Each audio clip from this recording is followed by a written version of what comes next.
नमस्कार CSK news में आप सभी दोस्तों का एक बार फिर से बहुत बहुत स्वागत है। दोस्तों आज हो गया है 19 जुलाई, जो फटाफट बड़ी खबर निकल के आ रही है एक करके जाने की। दरअसल देश भर में संक्रमितों के आंकड़े के लाइव स्टेटस के बारे में आपको बताएंगे। इस बीच बड़ी खबर निकल के आ रही है हुआवे, अलीबाबा समेत चीनी आर्मी से जुड़ी 7 कंपनियों पर भारत में हो सकता है बड़ा एक्शन। जी हाँ, पूरी तरीके से जानेंगे हुआवे, अलीबाबा समेत कौन सी हों कंपनियां जिसको केंद्र सरकार बैन करने की सोच रही है। इसके साथ ही राजस्थान फोन टेपिंग मामले में आए नया मोड़, गृह मंत्रालय ने मांगी है रिपोर्ट। इसके साथ ही कांग्रेस के बागी विधायकों से भी बीजेपी के नेताओं की मुलाकात हुई है, इसके बारे में भी आपको बताएंगे। इस बीच गलवान वैली झड़प को लेकर बड़ी खबर, रिपोर्ट में हुआ है खुलासा। चीन की एक और गहरी सोची समझी साजिश थी गलवान, इसके बारे में आपको हम बताएंगे। लेकिन इन सब की तरफ सबसे बड़ी खबर निकल के आ रही है, उत्तर कोरिया तानाशाह किम जोंग उन से संबंध भारत के शुरू हो चुके हैं। भारतीय राजदूत ने बधाई दी है। जी हाँ, जानेंगे क्या कुछ है। इस बीच महाराष्ट्र में उद्धव ठाकरे ने धार्मिक सभा को लेकर बड़ा ऐलान किया है, इजाज़त नहीं दी गई है। तो सब कुछ खबरें एक एक करके जानेंगे। जो बाइडन अमेरिका के राष्ट्रपति प्रत्याशी ने रूस और चीन को बताया है दखल देने के लिए, अमेरिकी चुनाव में दखल देने वाला बताया है। सब कुछ खबरें जानेंगे। जहां पर सचिन पायलट को लेकर नाराज मध्य प्रदेश के गुज्जरों को साधने में जुटी है भाजपा, इसके बारे में आपको बताएंगे। सब कुछ खबरें एक एक करके अयोध्या को लेकर मर्यादा पुरुषोत्तम भगवान श्री राम के भव्य दिव्य मंदिर निर्माण के बारे में जानेंगे। लेकिन इससे पहले छोटा सा निवेदन, अगर आपने चैनल को अभी तक सब्सक्राइब नहीं किया तो प्लीज़ सब्सक्राइब के लाल बटन दबाकर चैनल को सब्सक्राइब करें। और अगर आप भी मानते हैं कि पीएम मोदी के नेतृत्व में ये देश कोरोना को तो हराएगा ही, लेकिन देश के दुश्मनों को भी मुंहतोड़ जवाब देगा, तो इस वीडियो को दिल से लाइक करके अपना समर्थन दर्ज के। दरअसल पहली बड़ी खबर निकल के आ रही, देश भर में संक्रमितों का आंकड़ा 10,77,000 के आंकड़े को पार कर गए। जी हाँ, आपको बता दें कि तेजी के साथ कोरोना वायरस बढ़ रहा है और देश भर में संक्रमितों का आंकड़ा 10,77,864 आंकड़े हो चुके हैं। इस बीच पिछले 24 घंटे में 37,000 के आंकड़े पार कर गए। 37,407 कन्फर्म केसेज हैं। मृतकों की संख्या 26,828 करीब हुए। रिकवर होने वालों की संख्या 6,77,000 के आंकड़े पार कर गई। पिछले 24 घंटे में 23,000 के करीब लोग स्वस्थ हुए। महाराष्ट्र की बात करें तो 8348 मामले सामने आए तो टोटल 3 लाख के आंकड़े पार कर गए। तमिलनाडु में 4807 मामले सामने आए तो टोटल 1,65,000 के आंकड़े पार कर गए। दिल्ली में भी 1475 मामले आए। कर्नाटका में 4537 मामले आए। गुजरात में भी 960 आए तो टोटल 47,000 के आंकड़े पार कर गए। यूपी में 1873 आए तो टोटल 47,000 के आंकड़े पार कर गए। आंध्र प्रदेश में 3963 मामले सामने आए तो टोटल 44,000 के आंकड़े पार कर गए। तेलंगाना में 1284 मामले सामने, टोटल 43,000 के मामले आए हैं। पश्चिम बंगाल में 2198 मामले आए, जबकि राजस्थान में कल 711 मामले आए। हरियाणा में 750 मामले सामने आए तो बिहार में 1667 मामले आए। असम में 1117 मामले सामने आए हैं तो मध्य प्रदेश में 681 मामले आए। ओडिशा में 591 मामले सामने आए तो जम्मू एंड कश्मीर 441 मामले सामने। केरला में 593 मामले सामने तो पंजाब में 350 मामले सामने थे। राज्य दर राज्य आंकड़े और तेजी के साथ कोरोना आंकड़े बढ़ रहे हैं। फिलहाल हम चलते हैं अगली बड़ी खबर लेते हैं। आपको बता दें कि हुआवे, अलीबाबा समेत चीनी आर्मी से जुड़े 7 कंपनियों पर भारत लगा सकता है पूर्णतः प्रतिबंध कार्रवाई करने के मूड में। दरअसल हुआवे, अलीबाबा समेत चीनी आर्मी यानी पीएलए से जुड़ी 7 कंपनियों पर भारत में बड़ा एक्शन लिया जा सकता है। ये सभी 7 चीनी कंपनियां मोबाइल और टेक सेक्टर में नहीं जुड़ी, लेकिन इन्होंने भारत की विभिन्न इंडस्ट्रीज़ में विशाल स्तर पर निवेश किया। हुआवे और अलीबाबा जैसी बड़ी चीनी कंपनियां जो संप्रदायवाद प्रत्यक्ष या अप्रत्यक्ष रूप से चीनी आर्मी से जुड़ी हैं, इनके खिलाफ भारत में एक्शन हो सकता है। ये कंपनियां उन 7 कंपनियों में से एक हैं जिनके खिलाफ भारतीय खुफिया सूत्रों ने रिपोर्ट दी है। इन सभी के तार सीधे पीपल्स लिबरेशन आर्मी से जुड़े हैं। ये कंपनियां हैं Xindia steels, Xinxing Cathay international, China electronic technology group, Huawei, Alibaba, Tencent और SSIC मोटर कॉरपोरेशन। भारत सरकार से जुड़े सूत्रों के मुताबिक ये कंपनियां निगरानी के दायरे में हैं और ये संभवतः इन पर जल्द ही बड़ा एक्शन ले सकती है मोदी सरकार। हम चलते अगली बड़ी खबर, राजस्थान फोन टैपिंग मामले में आया नया मोड़, गृह मंत्रालय ने राजस्थान के मुख्य सचिव से मांगी रिपोर्ट। तो वहीं बागी विधायकों ने बीजेपी नेताओं से की है मुलाकात। दरअसल राजस्थान में सियासी खींचतान के बीच केंद्रीय गृह मंत्रालय भी एक्शन में आ गया और फोन टैपिंग मामले में राज्य के मुख्य सचिव से रिपोर्ट मांगी है। सूत्रों ने बताया है कि मामले में गृह मंत्रालय ने राजस्थान के मुख्य सचिव से रिपोर्ट तलब की है। भारतीय जनता पार्टी ने इसे प्राइवेसी का हनन बताया है। सूत्रों ने इंडिया टुडे को बताया है कि गृह मंत्रालय ने कथित फोन टैपिंग मामले के संबंध में राजस्थान के मुख्य सचिव से रिपोर्ट मांगी गई है। बताया जा रहा है कि गृह मंत्रालय कथित रूप से लीक हुए ऑडियो बातचीत मामले पर कड़ी नाराजगी जताई है और जिसकी राजस्थान पुलिस जांच कर रही है। इसके साथ ही आपको बता दें कि जो बागी विधायक हैं वो भारतीय जनता पार्टी के बड़े नेताओं के साथ मुलाकात भी की।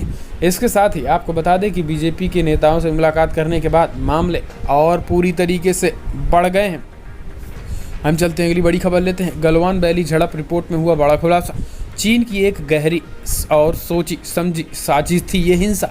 दरअसल पूर्वी लद्दाख के गलवान इलाकों में पेट्रोलिंग पॉइंट 14 पर हुई झड़प में 20 भारतीय जवानों की हत्या चीन की एक गहरी सोची समझी साजिश का हिस्सा था। ये चीनी सैनिकों के इस इलाके में तैनात करने और दक्षिणी एशियाई देशों के क्षेत्र पर दावा करने की एक कोशिश थी। यूएस न्यूज़ और वर्ल्ड रिपोर्ट को प्राप्त हुए कुछ दस्तावेजों में खुलासा हुआ।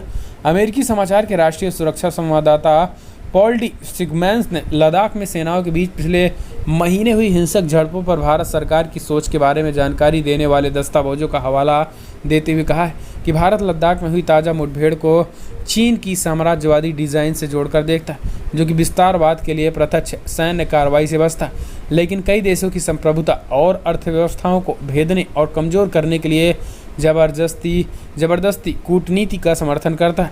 सिंगमैन ने कहा है कि दस्तावेज जो पहले प्रकाशित नहीं हुआ है, कुछ विश्लेषकों के बयान और रिसर्चर पर आधारित है कि चीन पूरी सोची समझी रणनीति के तहत ये कारनामे किए हैं। हम चलते हैं अगली खबर लेते हैं। आपको बता दें कि भारत और उत्तर कोरिया के बीच बन रहे हैं नए संबंध। भारतीय राजदूत ने दी है बधाई किम जोंग उन को। दरअसल उत्तर कोरिया में भारत के राजदूत अतुल एम गोसर्वे को तानाशाह किम जोंग उन को बधाई संदेश देना चर्चा का विषय बन गया। भारतीय राजदूत के संदेश को न केवल उत्तर कोरिया के सरकारी अखबार में जगह मिली, बल्कि टीवी पर भी उसका प्रसारण किया गया। बताया जा रहा है कि दुनिया से कटे उत्तर कोरिया में ऐसा बहुत कम होता है कि वो किसी विदेशी राजनयिक के संदेशों को इतना तवज्जो देता है। बताया जा रहा है कि उत्तर कोरिया के सरकारी TV channel national television of north Korea पर प्राइम टाइम में न केवल भारत का जिक्र हुआ, बल्कि भारतीय राजदूत के संदेशों को पढ़ा भी गया। भारतीय राजदूत अतुल ने किम जोंग उन को मार्शल बनाए जाने के 8 साल पूरे होने पर उन्हें बधाई संदेश भेजा है। इसके साथ ही फूलों का गुलदस्ता भी भेजा था। इस पर किम जोंग उन के स्वस्थ रहने की भी कामना की गई है, जिसका नॉर्थ कोरिया में बेहद तेज़ी के साथ चर्चा है। माना जा रहा है कि मोदी सरकार ये एक कूटनीतिक चाल चल रही। हम चलते हैं अगली बड़ी खबर। महाराष्ट्र में धार्मिक सभा की इजाज़त पर नहीं है, पूरी रोक है। उद्धव ठाकरे। दरअसल गणेश उत्सव और बकरीद त्योहारों से पहले महाराष्ट्र के मुख्यमंत्री उद्धव ठाकरे ने शनिवार को दोहराया कि कोविड-19 महामारी के मद्देनज़र राज्य में धार्मिक, सामाजिक और राजनीतिक सभाओं पर रोक रहेगी। ठाकरे ने एक ऑनलाइन बैठक में जिलाधिकारियों और नगरपालिका आयुक्तों को संबोधित करते हुए कोविड-19 के प्रसार को नियंत्रित करने के लिए राज्य में अन्य जगहों पर धारावी मॉडल दोहराने का आह्वान किया। उन्होंने कहा है कि ये सुनिश्चित करने के लिए ध्यान रखा जाना चाहिए कि नए निषिद्ध क्षेत्र न बने। तो इस तरीके से ये बड़े ऐलान किए गए। हम चलते हैं अगली बड़ी खबर। अमेरिकी के राष्ट्रपति प्रत्याशी जो बाइडेन की चेतावनी। अमेरिकी चुनाव में दखल देने की कोशिश कर रहे हैं रूस और चाइना। अमेरिका में राष्ट्रपति पद चुनाव के लिए डेमोक्रेटिक पार्टी के संभावित उम्मीदवार जो बाइडेन ने कहा है कि उन्हें ऐसी खुफिया सूचना मिली है कि रसिया और चीन अन्य शत्रु देश नवंबर में होने वाले चुनाव में हस्तक्षेप करने की कोशिश कर रहे हैं। बाइडेन ने निधि जुटाने के लिए एक डिजिटल कार्यक्रम को शुक्रवार रात संबोधित करते हुए ये बात कही। हालांकि उन्होंने किसी तरह का कोई सबूत या सटीक जानकारी नहीं दी। बाइडेन ने शुक्रवार को कहा है कि मैं अब जानता हूं कि क्योंकि मुझे फिर से गोपनीय सूचना मिली है कि रूस अब भी इसमें लगा हुआ है, वो हमारी चुनावी प्रक्रिया में दखल देने की कोशिश कर रहा है। उन्होंने कहा है कि चीन और अन्य देश भी इसमें लगे हुए हैं। व्हाइट हाउस और राष्ट्रीय सुरक्षा परिषद ने बाइडेन के बयान पर अभी कोई प्रतिक्रिया नहीं दी। हम चलते हैं अगली बड़ी खबर लेते हैं। आपको बता दें कि सचिन पायलट को लेकर नाराज मध्य प्रदेश के गुर्जरों को साधने में जुटी भाजपा। दरअसल राजस्थान के उप मुख्यमंत्री और प्रदेश कांग्रेस अध्यक्ष पद से सचिन पायलट को हटाए जाने से मध्य प्रदेश के गुर्जर समाज में काफ़ी नाराज़गी है। राजस्थान की सीमा से सटे राज्य के जिलों में ज़्यादा सरगर्मी देखने को मिल रही है।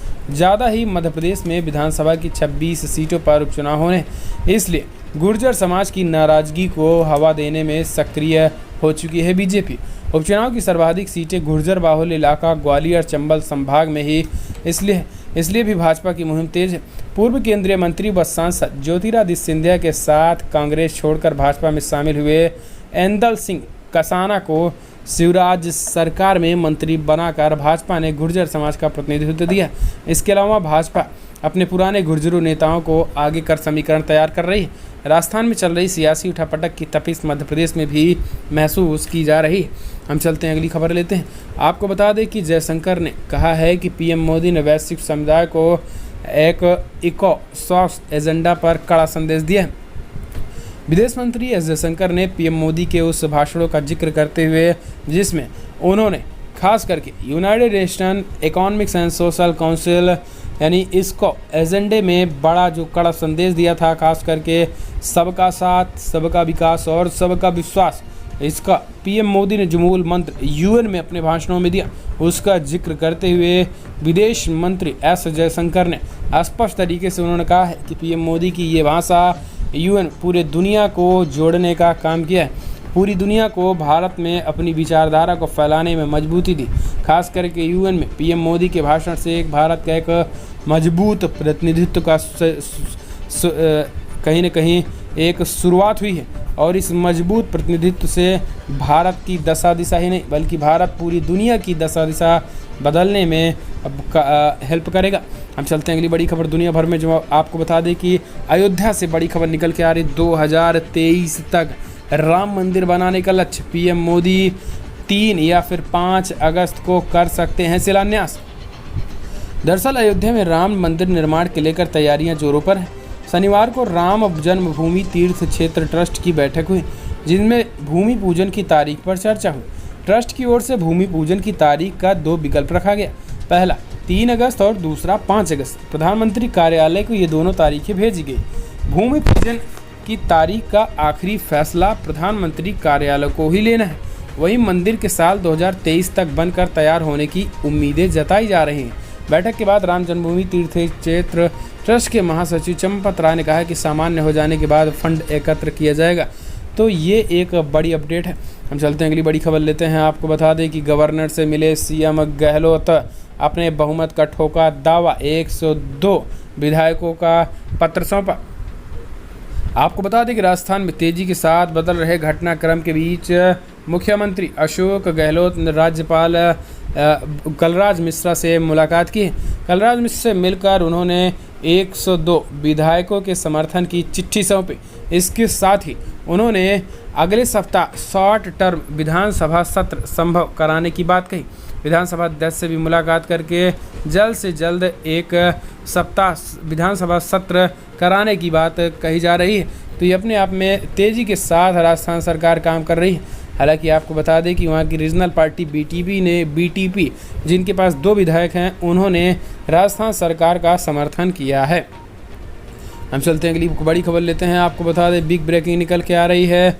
अपने ही देश में घिरे केपी ओली अब चल रहे हैं घटिया चाल। नेपाल बिहार सटे कई इलाकों पर ठोका अपना दावा। कामों को बिहार बॉर्डर्स के इलाकों में काम को भी रोक रहा है नेपाल ने एक बार फिर से बड़ा विवाद बखेड़ा खड़ा कर दिया। भारतीय जमीन पर एक बार फिर नेपाल ने दावा ठोक दिया।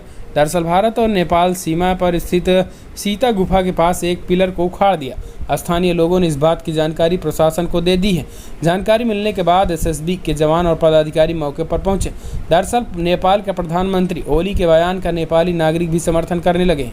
इस वजह से अब भारत नेपाल सीमा पर स्थिति भगवान राम से जुड़ी स्थलों पर नेपाली नागरिकों ने दावा ठोक दिया, जिसमें दोनों देश के बीच तनाव बढ़ने लगा है। ताज़ा मामला बिहार के पश्चिमी चंपारण से सामने आया है, जहां भारत नेपाल सीमा के बिखान खोड़ी में नेपालियों ने सीमा पर लगे 436 नंबर पिलर को उखाड़ कर फेंक दिया, जिससे तनाव बढ़ने की आशंका और प्रबल हो जा रही है। हम चलते हैं अगली बड़ी खबर दुनिया भर में जो आंकड़े निकल के आ रहे हैं। आपको बता दें कि 1,41,07,000 के आंकड़े को पार कर गई। इस बीच मृतकों की संख्या 6,02,000 के आंकड़े को पार कर गई और तेज़ी के साथ मृतकों की संख्या भी बढ़ रही। इस बीच यूनाइटेड स्टेट की बात करें तो 36,77,000 कन्फर्म केसेस, 1,40,000 करीब लोगों की मौत हो गई है।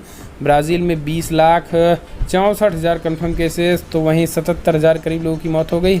इस बीच इंडिया में 10 लाख से ज़्यादा मामले सामने हैं, 10,70,000 करीब आंकड़े हैं, तो वहीं 26,000 से ज़्यादा लोगों की मौत हो गई।